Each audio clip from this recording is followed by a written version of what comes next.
Right, March favourites. Look at me being all organised. Don't even recognise myself right now.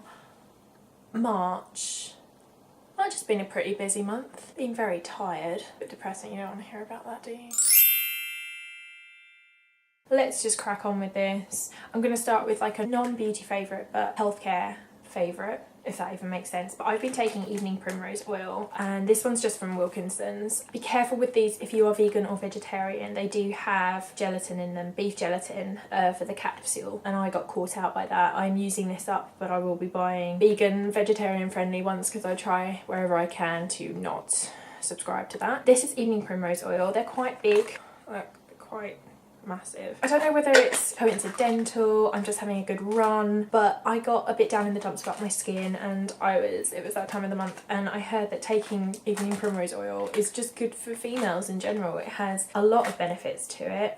Google it, read up on it. I think I have done. I can't recall all the facts off the top of my head, but I was convinced enough to take it on a daily basis, so I take it before I go to bed at night, and it seems to have calmed everything down. There's a couple of other things I've tweaked as well, which may be it, who knows, but I'm just going to crack on with it and see, like, let this 30 capsules run its course and see where I am from there. But that's what I've been doing for the month of March. So far so good. I think this has been the change. Next, on a skincare, skin nourishing front, I've been using a night cream. Now, I never thought I'd say those words because I have oily skin. Creams just sit and make everything worse on my skin. So I was very loath to use a skin cream, but when I read this, it says for all skin types, and it's a nourishing night cream with antioxidant repair whilst you sleep. That's what it said.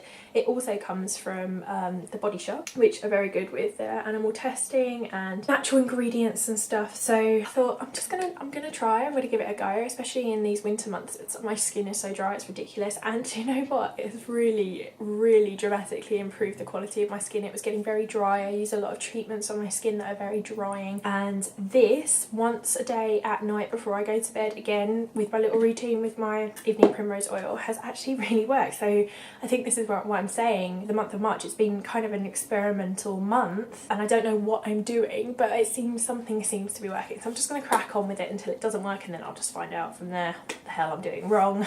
Yeah, I can't recommend this enough. It smells great. I think the whole range is good for any skin type, so that's inclusive of oily skin. It's a lovely cream. It does smell great, and it's, you know, the Body Shop, which gets my vote. Relatively inexpensive, and it's a night cream, so you only use it once a day, and it does last a long time. So really a big fan of this month. That's probably my favourites. Can you have a favourite? I don't know.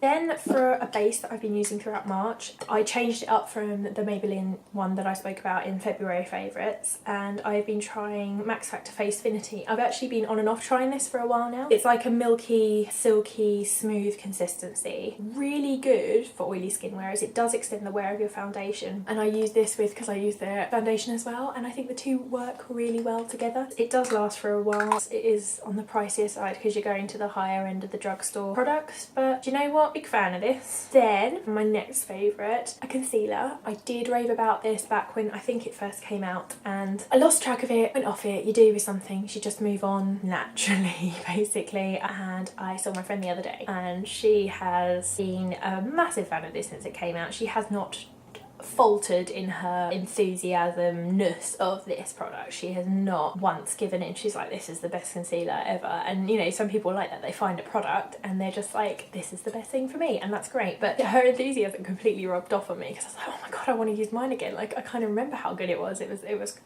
you know, it wasn't bad. So I went out and bought a fresh one because my one was old and manky. It's Rimmel Match Perfection foundation. It does have a little brush on the end, which is why mine was manky. I didn't want to like keep using it with, I'll show you. It has a little brush on the end, and I didn't want to keep using it with that, so because it all clogged up. But this is also like a highlighter and a concealer, and I'm doing a video on how I apply my makeup, just a makeup little mini tutorial, just trying that out, and I do use it in that. I literally learnt this off her. I was like, how do you use it? Your makeup is flawless, like I want to know how to use this, because it obviously didn't work the first time. So this has actually been incorporated into my makeup routine, and I actually quite like it, so I have been using this a lot in March, and I feel like it deserves another mention, and I'm sorry for forgetting about you.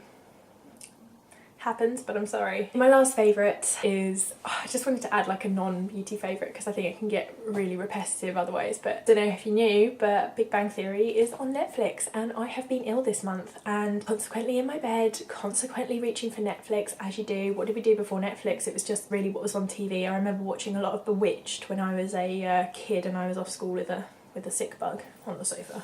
I miss Bewitched actually, that's pretty cool. But yeah, no, I reached for Netflix. Big Bang Theory is on Netflix. I've started from literally the very beginning because there's a lot of gaps. I think I lost it towards the more current series, but I am currently on series 3. That's how much I've watched. It's amazing. It's such a feel-good, lovely, anyone can enjoy it. It doesn't have to be like just a male program or a female program. I just think there's so much for everyone in it. I love it. Definitely, while it's on there, give that a watch, give that a click, because we all have Netflix accounts, and if you don't, where have you been? Are you under a rock? Anyway, that's it for my March favourites. If you like this video, give it a thumbs up. Thanks for watching, and please subscribe if you would like to see more of my face. Cheerio.